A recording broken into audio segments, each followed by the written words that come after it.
Bonjour à tous et bienvenue à cette dernière édition de la revue de la presse camerounaise pour cette semaine. Nous démarrons avec le quotidien Le Messager qui nous indique que face aux violences post-électorales, ce sont des litanies de la paix qui sont récitées. Au moment où des incertitudes entourent la succession de Paul Biya à travers des lendemains de scrutin agités dans certaines villes du pays, l'impératif d'un sursaut collectif se présente comme une nécessité de tourner le dos au chaos pour faire prévaloir l'intérêt supérieur de la nation. C'est l'information à retrouver ce matin à la page 4 du journal. En petite une, soutien à Paul Biya, la bataille du Noun nous est présentée à la page 8. Le quotidien Vert Émergence, pour sa part, revenant sur cette présidentielle de 2025, nous fait savoir que Paul Biya est sous pression populaire. Et Cameroun également, la paix et le vivre ensemble sont-ils en danger? C'est une interrogation. Et face à la menace grandissante à la faveur de la présidentielle, l'urgence de l'action est signalée ce matin à la page 10. Également à lire dans les colonnes du quotidien Vert Émergence ce matin, nécrologie, qui était Maître Yondo Black, Conseil constitutionnel, pourquoi Tiroma Dignette, et puis présidentielle 2025, Abba Aboubakar écrit à Tiroma. Cameroun Tribune pour sa part ce matin parle de recensement général des votes et nous renseigne que la commission entre en scène. Les membres de cette instance débutent leurs travaux ce jour. Après la cérémonie d'installation prévue dans la salle d'audience du Conseil constitutionnel, ceci après avoir reçu les premiers procès-verbaux des commissions départementales de supervision. On s'achemine donc vers la proclamation des résultats de la présidentielle tels que nous le renseigne Cameroun Tribune ce matin à ces pages spéciales, notamment les 3 à 9. Mutation parle de la ville de Tian ce matin et du parti des Flammes. Comment des jeunes en furie contre la fraude électorale ont choisi de mettre le feu à des édifices publics et au domicile du recteur. Le secrétaire général du RDPC annonce des poursuites judiciaires. C'est à retrouver ce matin à la page 7 du journal. Recensement général des votes encore. Retrouvons cette lettre ouverte à la commission Essombe et puis Maître Yondo Black. Plaidoirie finale à retrouver. Le quotidien bleu d'Amanmana le jour d'ailleurs nous parle de nécrologie. Yondo Black est mort. L'ancien bâtonnier de l'ordre des avocats du Cameroun est décédé hier. Du simple respect du verdict des unes, voilà également l'information à retrouver en petite une. L'éditorial d'Aman Mana nous est présenté. Crise post-électorale encore, c'est Tian, le jour d'après, qui est présenté ce matin.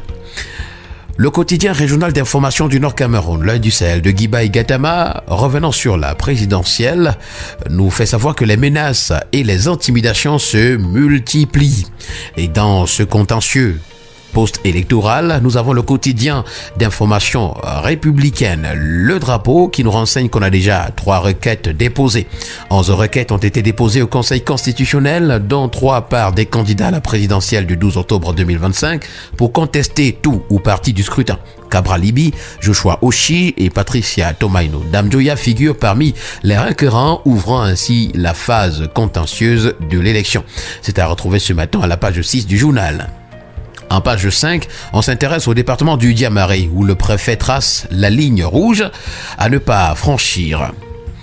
Nous continuons ce matin avec un autre préfet. Cette fois-ci, c'est dans le Foundi avec le quotidien Info Matin qui parle de messages hostiles à l'ordre public et nous renseigne que le préfet du Foundi met en garde les fouteurs de troubles. Le hebdomadaire La Météo, pour sa part, revient sur cette sortie de Emmanuel Mariel Digdan, le préfet du Foundi, qui dit que les mototaximens ne vont céder à aucun appel au désordre. Voilà donc l'information à retrouver. Le quotidien Le Citoyen, pour sa part, ce matin, prend la patience et la paix pour les résultats officiels au Cameroun. Le temps accordé au vote doit aussi l'être à l'attente des résultats. Rien ne se construit dans la violence. Seule la paix garantit la transparence et la stabilité du processus électoral, nous renseigne le journal. Le quotidien d'information générale et d'enquête, Le Témoin, revenant sur cette présidentielle de 2025, nous renseigne que le RDPC a broyé Tiroma dans la région de l'Est. Tiroma, pour sa part, d'après Maître Emmanuel Sim, vice-président du MRC et soutien du candidat du FSNC brandi à la grande une du quotidien L'Info à chaud, Tiroma n'ira pas au Conseil constitutionnel. Actu Info, qui est également un kiosque ce matin et parle lui aussi de politique. Entre tensions post-électorales et incertitudes, le pays est suspendu au résultat du scrutin. La clôture de l'élection présidentielle du 12 octobre 2025 a plongé le Cameroun dans une période d'incertitude et de tensions intenses.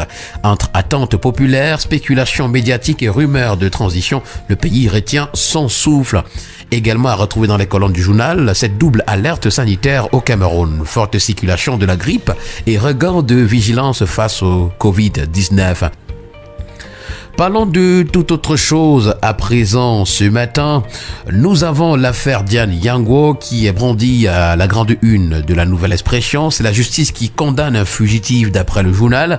Si le tribunal de grande instance du Vouri avait retenu cet assassin dans les liens de la prévention, compte tenu de la gravité des faits, la cour d'appel qui vient de lui infliger une peine de 20 ans de prison ferme ne serait pas aujourd'hui en train de lancer un mandat d'arrêt international pour le rattraper, alors qu'une importante autorité de ce pays a récemment repris violemment un journaliste en soutenant que ce criminel n'était pas en liberté. C'est l'information à retrouver au complet ce matin à la page 3. La voix du consommateur, pour sa part s'intéressant au Cameroun, nous renseigne que 32% des enfants souffrent de malnutrition. Ces chiffres de l'UNICEF illustrent l'ampleur du problème et le besoin urgent d'interventions efficaces pour sauver et améliorer les vies. La malnutrition entraîne également l'augmentation des dépenses de santé, nous renseigne le journal. Anissé Kane s'exprime ce matin en petite une. Il dit, je cite, « On n'ira pas au Conseil constitutionnel ». Et puis à l'hôpital central de Yaoundé, c'est le décès d'une patiente dans les circonstances troubles et suspectes qui intéresse également la voix du consommateur. Nous terminons le périple de ce jour avec le premier quotidien économique de la zone CEMAC, l'économie, qui s'intéresse d'ailleurs à cette zone CEMAC-là en nous faisant savoir que les entreprises publiques sont toujours attendues à la BVMAC. Elles traînent le pas depuis 2020, ce qui plombe le dynamisme de la bourse des valeurs mobilières de l'Afrique centrale. C'est l'information à retrouver à la page 3. Et puis en petite une, on reparle de la présidentielle de 2025. La lettre de Babi Sakana à la Commission nationale de recensement général des votes est à retrouver. D'ailleurs, Babi Sakana invite les 25 membres à constater et dire la vérité sortie des urnes. Voilà qui a permis de mettre un terme à cette sortie de la revue de la presse camerounaise, la toute dernière de cette semaine. Merci à vous et bon week-end à chacun.